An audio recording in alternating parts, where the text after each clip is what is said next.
왜 이렇게 가렵지? 왜 이렇게 가렵지? 미치겠네.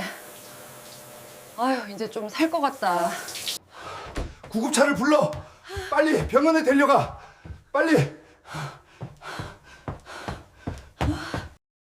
혹시 스트레스를 받을 때나 밤늦게까지 일할 때 뒷목이 간질간질하게 가려운 느낌을 받은 적이 있나요?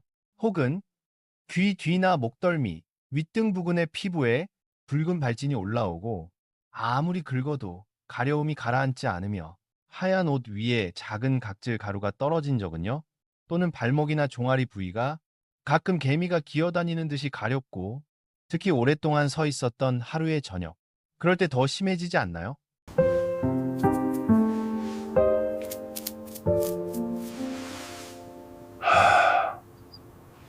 혹시 귀 뒤나 윗등 부근에 가려움이나 각질이 일어난 적이 있나요? 만약 그런 적이 있다면 당신만 그런 게 아닙니다. 한국의 장년층의 60% 이상이 몸의 한두 곳 이상에서 반복적인 가려움을 경험했다고 답했습니다. 하지만 그중 10명 중 8명은 피부가 건조해서 그렇겠지, 계절 알레르기겠지 하며 그냥 넘깁니다.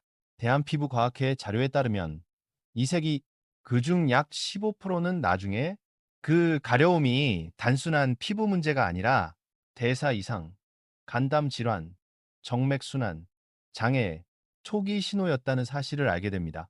나쁜 소식은 이를 제때 관리하지 않으면 가려움이 만성화되어 피부 손상, 염증, 수면의 질 저하로 이어진다는 점입니다. 하지만 좋은 소식도 있습니다. 원인을 정확히 알고 생활 습관 몇 가지만 바꿔도 가려움, 긁음, 손상, 더 가려움의 악순환을 단 몇 주 만에 끊을 수 있습니다. 아우 진짜. 이후도 못했더니 조졌어. 눈이 약간 누렇게 변하고 소변색이 짙어졌습니다. 제 이름은 박지훈, 49살. 한강 근처의 작은 아파트에서 살고 있습니다. 이야기는 아주 평범하게 시작됐습니다. 봄밤, 컴퓨터 앞에서 일을 하던 중 갑자기 뒷목이 따갑고 가려운 느낌이 밀려왔습니다. 처음엔 목이 물린 것처럼 가볍게 여겼지만 긁을수록 더 가렵고 하얀 각질 조각이 어깨 위로 떨어졌습니다. 아내 지연이 말했습니다. 새 프로젝트 때문에 스트레스 받은 거 아니야? 나도 그럴 거라 생각하며 뜨거운 물로 샤워를 하고 잠이 들었습니다. 그런데 다음날 아침 거울을 보니 뒷목 피부가 더 붉게 달아올라 있었고 머리카락이 들러붙어 있었습니다. 그때부터 불안해지기 시작했습니다. 며칠 뒤 가려움이 두피로 번졌습니다.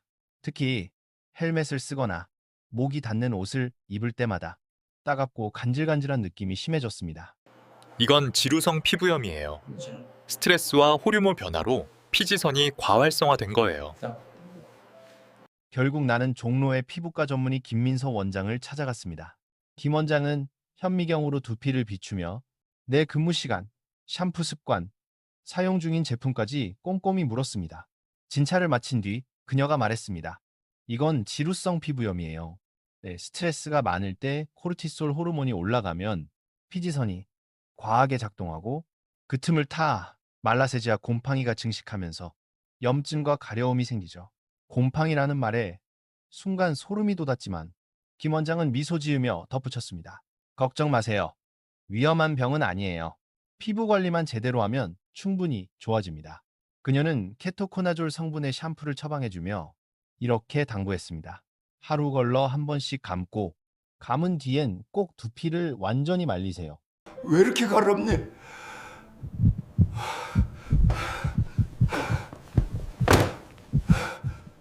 그리고 헬멧이나 모자는 오래 쓰지 말고 매일 밤 10분씩 어깨와 목 스트레칭을 해주세요. 왼쪽 가슴 부위가 가렵고 약한 압박감이나 화끈거림이 동반된다면 이는 심장이나 관상동맥 질환의 초기 신호일 수 있습니다. 첫 주 동안 나는 김민서 원장의 지시대로 꾸준히 실천했습니다. 가려움이 거의 사라지고 잠도 깊어졌습니다. 그때까지만 해도 이제 다 나았구나 싶었습니다. 하지만 두 달 뒤 가려움이 다시 시작됐습니다. 이번엔 왼쪽 발목과 종아리였습니다. 처음엔 살짝 찌릿한 느낌이었지만 곧 갈색 반점이 생기고 긁을수록 피부가 어두워졌습니다. 나는 혈관 전문의 이현우 박사를 찾았습니다. 도플러 초음파 검사 후 그는 말했습니다. 가벼운 정맥류, 정맥 기능 저하입니다. 다리에 피가 고이면서 피부가 붓고 염증과 가려움이 생기는 거죠. 이건 단순한 피부 문제가 아니라 순환계의 초기 경고 신호입니다. 그는 조언했습니다. 압박 스타킹을 착용하고 쉴 때는 다리를 올리고 매일 꾸준히 걷고 체중을 일정하게 유지하세요. 워먼 이샤. 그때 나는 처음으로 깨달았습니다. 가려움은 몸이 보내는 언어라는 것을, 안쪽 어딘가에 문제가 있다는 신호였습니다. 하지만 진짜 전환점은 여름에 찾아왔습니다. 어느 날 밤 손바닥과 발바닥이 불에 댄 듯 화끈거려 잠에서 깼습니다. 수천 마리 개미가 기어다니는 느낌. 찬물에 손을 씻어도 진정되지 않았습니다. 다음 날 아침 눈이 약간 누렇고 소변색이 짙은 것을 보고 급히 대학로 소화기내과 장도윤 교수를 찾아갔습니다. 검사 결과 간 효소와 빌리루빈 수치가 상승, 간 내부 담관이 약간 확장된 상태였습니다. 즉, 초기 담즙, 정체 담즙, 정체증이었습니다. 장 교수는 설명했습니다. 담즙 흐름이 느려지면 담즙산이 혈액 속에 쌓여 피부에 침착됩니다. 그래서 손바닥과 발바닥이 심하게 가렵죠. 이건 항히스타민제 알레르기 약으로는 낫지 않습니다. 조절하지 않으면 간염이나 간경변으로 진행될 수도 있습니다. 다음 신일, 그 말을 듣는 순간 나는 온몸이 굳어버렸습니다. 요즘 목과 어깨가 너무 아파요. 목이나 뒷목이 가렵고 어지러움이나 두통이 함께 나타난다면 이는 뇌 혈류 순환이 원활하지 않다는 경고 신호일 수 있습니다. 다행히 나는 조기에 발견했습니다. 3개월 동안 술을 끊고 출처 불분명한 건강 보조식품을 중단하고 식단을 단순하고 깨끗하게 조절하며 의사의 처방대로 약을 복용했습니다. 그 결과 간 수치가 정상으로 돌아왔고 가려움도 완전히 사라졌습니다. 그때 느낀 해방감은 마치 오랫동안 잊고 지냈던 피부의 언어를 되찾은 듯한 기분이었습니다. 담당 의사가 한 말이 아직도 기억납니다. 피부는 몸속을 비추는 거울입니다. 가려움이 오래가면 연고만 바르지 말고 어느 장기가 도움을 요청하는지 찾아보세요. 이건 나만의 이야기가 아닙니다. 매일 수백 명의 환자들이 가려움 하나로 병원을 찾지만 검사 결과 간, 신장 혹은 혈관에 이상이 있는 경우가 많습니다. 어떤 이는 담즙, 정체성 간 질환, 어떤 이는 초기 신부전 콩팥 기능 저하, 심지어 혈액암을 조기에 발견한 경우도 있습니다. 밤마다 간지러워서 미칠 것 같습니다. 그래서 가려움을 결코 가볍게 여겨서는 안 됩니다. 그건 단순한 피부 반응이 아니라 몸속 장기가 보내는 긴급 신호일 수도 있기 때문입니다. 오늘 저는 박지훈입니다. 그리고 지금부터 제가 직접 경험하고 환자들에게도 효과가 있었던 가려움을 이해하고 다스리는 방법을 나누려 합니다. 다음 이야기에서는 다음 4가지를 말씀드릴 겁니다. 몸속 질환과 연결된 3가지 위험한 가려움 부위입니다. 피부질환성, 가려움과 내부 장기성 가려움의 구분법, 가려움 긁음, 손상 불면의 악순환을 끊는 일상 습관, 그리고 40세 이후 반드시 알아야 할 내면 피부관리 3원칙. 이 모든 것은 간단하고 집에서도 실천 가능하며 임상 연구로 효과가 입증된 방법들입니다. 마지막까지 함께 해주세요. 아마 오늘의 작은 변화 하나가 당신을 끝없는 가려움과 불면의 고통에서 구해줄지도 모릅니다. 그리고 어쩌면 몸속에서 조용히 진행 중인 질병을 미리 발견하는 계기가 될 수도 있습니다. 3번의 경고성 가려움을 직접 겪고 나서 나는 몸이 보내는 신호 하나하나에 훨씬 더 귀 기울이게 됐습니다. 피부의 부위마다, 가려움의 느낌마다 각기 다른 언어로 말하고 있다는 것을 알게 되었죠.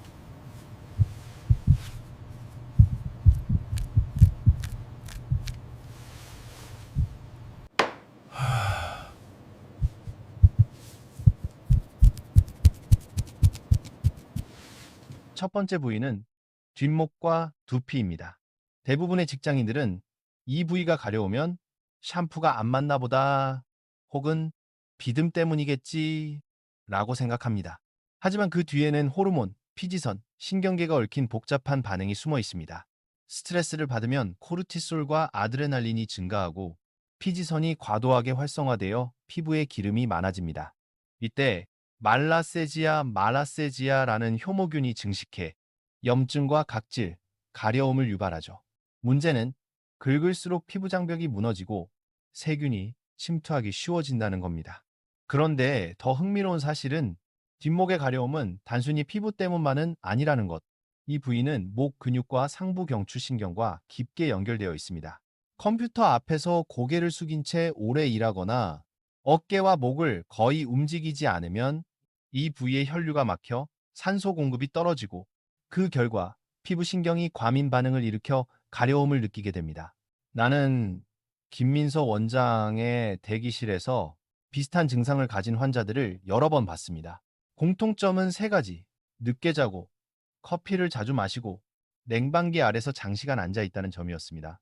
그들이 수면을 조절하고, 아침마다 가벼운 목 회전 운동을 하고, 자극이 적은 샴푸로 바꾸자 강한 약을 쓰지 않아도 가려움이 사라졌습니다. 한 중년 남성은 이렇게 말했습니다. 뜨거운 물로 머리를 감는 습관만 버렸는데 2주 만에 두피가 더 이상 붉지 않습니다. 그때 나는 깨달았습니다. 치료란 좋은 연고를 찾는 것이 아니라 매일 피부를 괴롭히는 행동을 멈추는 것이라는 걸요.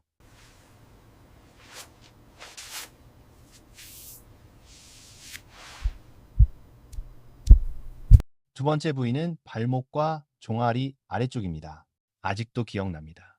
이현우 혈관외과 의사가 도플러 영상을 보여주던 그날을요. 화면 속에는 푸르스름한 뿌리 같은 정맥줄기들이 얽혀 있었고 그 사이 제대로 닫히지 않는 판막 때문에 피가 아래로 역류하며 고여있는 모습이 보였습니다.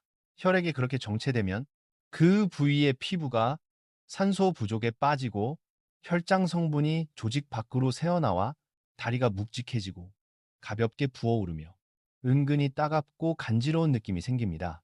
서울의 많은 어르신들이 이런 발목 가려움을 단순히 겨울철 건조한 피부라고 생각하고 보습제만 바르고 끝냅니다. 하지만 이미 정맥이 늘어나거나 판막이 약해진 상태라면 그건 빙산의 일각에 불과합니다.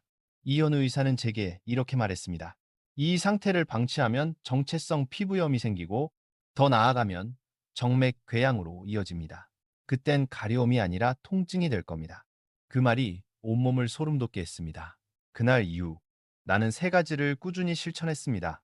첫째, 의료용 압박 양말을 착용하고 둘째, 잠들기 전 15분간 다리를 베개 위 20cm 높이로 올리기. 셋째, 하루 30분 걷기였습니다. 그리고 작은 습관 하나를 더했습니다. 샤워 후 요소 10%가 함유된 보습제를 즉시 바르는 것. 피부가 충분히 수분을 머금자 가려움이 절반 이상 줄었고 손상된 지질 장벽이 회복되면서 피부색도 점차 밝아졌습니다. 3달 후 발목의 갈색 착색이 거의 사라졌고 긁어도 쓰라림이 남지 않았습니다. 사람들이 비결을 물을 때마다 나는 웃으며 이렇게 말합니다. 오래 서 있지 마세요. 그리고 다리 가려움을 별일 아니겠지 하고 넘기지 마세요. 정맥 기능 저하는 단지 나이 탓이 아닙니다.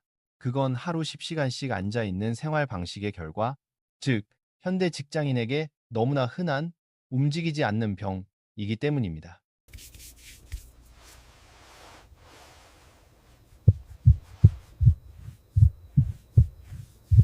세 번째 부위는 손바닥과 발바닥입니다. 이곳은 내가 가장 두려워하는 부위입니다. 왜냐하면 직접 겪어봤기 때문이죠. 이 부위의 가려움은 다른 곳과 완전히 다릅니다. 따갑고 찌릿하며 밤에 특히 심해집니다. 간이나 담도가 문제를 일으키면 담즙산 쓸개즙의 염분 성분, 이 피 속에 쌓이게 됩니다. 이 담즙산이 피부 아래의 모세혈관까지 스며들어 가려움, 수용체를 자극하죠. 담즙에는 강한 산 성분이 있어 피부 조직에 닿으면 타는 듯한 화끈거림이 생깁니다. 장도윤 소화기내과 의사는 내게 이렇게 말했습니다. 뜨거운 물로 목욕하거나 세게 긁지 마세요. 그건 오히려 감각신경을 더 자극합니다. 보습은 필요하지만 진짜 해결책은 담즙의 흐름을 다시 원활하게 만드는 것이에요. 그 말은 곧 체중을 건강하게 줄이고 술을 끊고 간에 부담을 주는 약이나 건강보조식품을 피하며 채소와 당이 적은 과일을 늘리고 충분히 자는 것을 뜻했습니다. 기다리는 동안 만난 또 다른 환자, 한수정 씨. 한수정 씨, 50이는 손바닥 가려움으로 4개월째 고생 중이었습니다. 그녀는 세제 때문이라 생각했지만 검사 결과간 외담관이 좁아져 있었죠. 시술로 담관을 확장하고 약물 치료를 받자 가려움은 완전히 사라졌습니다. 그녀는 내게 이렇게 말했습니다. 조금만 더 늦었으면 담관염으로 입원했을 거예요. 그 말을 들으며 나는 확실히 깨달았습니다. 몸은 항상 먼저 신호를 보낸다. 다만 우리가 너무 바빠서 듣지 못할 뿐이라는 걸요. 친구들과 모임 자리에서 내 이야기를 들은 한 친구가 놀라서 물었습니다. 가려움이 간이나 신장, 혈관이랑도 관련이 있어? 나는 미소 지으며 대답했습니다. 피부가 거울이라면 가려움은 그 거울에 생긴 금이야. 그 금을 보면 안의 상태가 드러나지. 모두 잠시 말을 잃었고 이윽고 몇몇이 천천히 고개를 끄덕였습니다. 따뜻한 물로 목욕 후 온몸이 가렵다면 간이나 신장이 약해졌다는 신호입니다. 그건 간이나 신장이 이미 약해졌다는 경고일 수 있습니다. 그날 이후 나는 새로운 습관을 만들었습니다. 바로 가려움 일기를 쓰는 것이었습니다. 몸에 불편한 감각이 생길 때마다 가려운 부위, 시간, 강도, 그리고 그날의 조건을 기록했습니다. 무엇을 먹었는지, 얼마나 스트레스를 받았는지, 잠은 몇 시간 잤는지도 함께 적었죠. 한 달이 지나자 명확한 패턴이 보였습니다. 늦은 저녁을 먹거나 술을 마신 날엔 손바닥이 가렵고 10시간 이상 연속으로 일한 날엔 뒷목이 화끈거리고 며칠 동안 산책을 걸으면 발목이 찌릿거렸습니다. 그 기록 덕분에 나는 더 이상 가려움을 두려워하지 않았습니다. 원인을 알게 되니 어떻게 대처해야 할지도 알게 된 거죠. 몸의 신호를 스스로 읽는 그 느낌은 묘하게 자유롭고 편안했습니다. 피부는 이제 치료해야 할 것이 아니라 내 안의 친구가 말을 거는 통로가 되었으니까요. 지금 이 글을 읽으며 혹시 당신도 뒷목이 근질거리거나 발 뒤꿈치가 따갑거나 발바닥이 화끈하다면 제발 가볍게 넘기지 마세요. 단순한 피부염일 수도 있지만 간, 신장, 혈관이 보내는 첫 번째 경고장일 수도 있습니다. 기억하세요. 가려움은 판결문이 아니라 신호입니다. 그리고 좋은 소식은 그 신호는 당신이 귀 기울이면 해석할 수 있다는 것입니다. 조금만 주의 깊게 듣고 검진하고 생활을 조정하면 됩니다. 다음 이야기에서는 겉보기에 단순한 전신 가려움 뒤에 숨은 위험한 질환 사례, 그것을 계절성, 피부성, 가려움과 구분하는 방법, 그리고 내가 수많은 의사에게서 배운 가려움 해독 3원칙을 자세히 알려드리겠습니다. 끝까지 함께하세요. 가려움을 이해하는 순간 당신은 이미 자신의 몸을 이해하기 시작한 것이니까요. 나는 한때 가려움이라는 것을 다 안다고 생각했습니다. 하지만 그런 확신은 전신이 가려운 환자들을 만나고 완전히 무너졌습니다. 그들의 가려움은 특정 부위가 아니었습니다.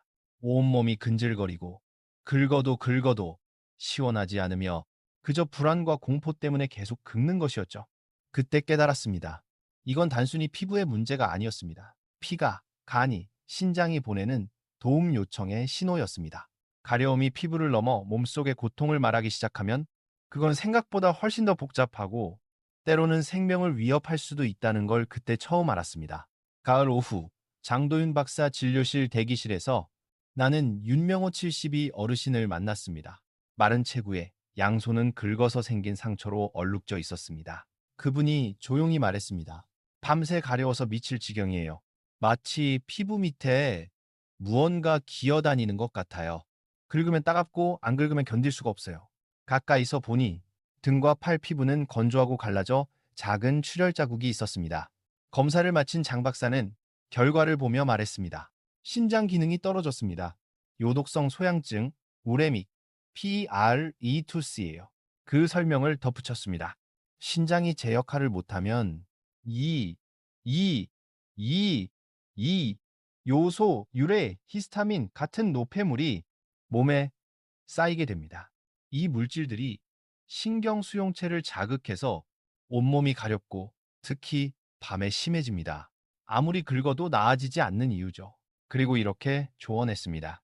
이럴 땐 알레르기 약보다 혈중인 수치를 조절하고 투석 효율을 높이며 피부의 수분을 유지하는 게 더 중요합니다. 진료가 끝나고 윤어르신이 천천히 일어나 두 손을 떨며 문을 나서는 모습을 보았습니다. 그 순간 나는 깨달았습니다. 어떤 가려움은 연고로는 절대 낫지 않는다. 그 뿌리는 우리가 볼 수 없는 몸속 깊은 장기에 있기 때문입니다. 그 무렵 오래된 친구 박성우에게서 메시지가 왔습니다. 뜨거운 물로 샤워만 하면 온몸이 가려워. 발진도 없는데 미치겠어. 나는 곧바로 예전에 의사에게 들었던 말을 떠올렸습니다. 따뜻한 물에 닿을 때 가려움이 심해지면 적혈구 증가증이나 혈액 질환을 의심해야 합니다.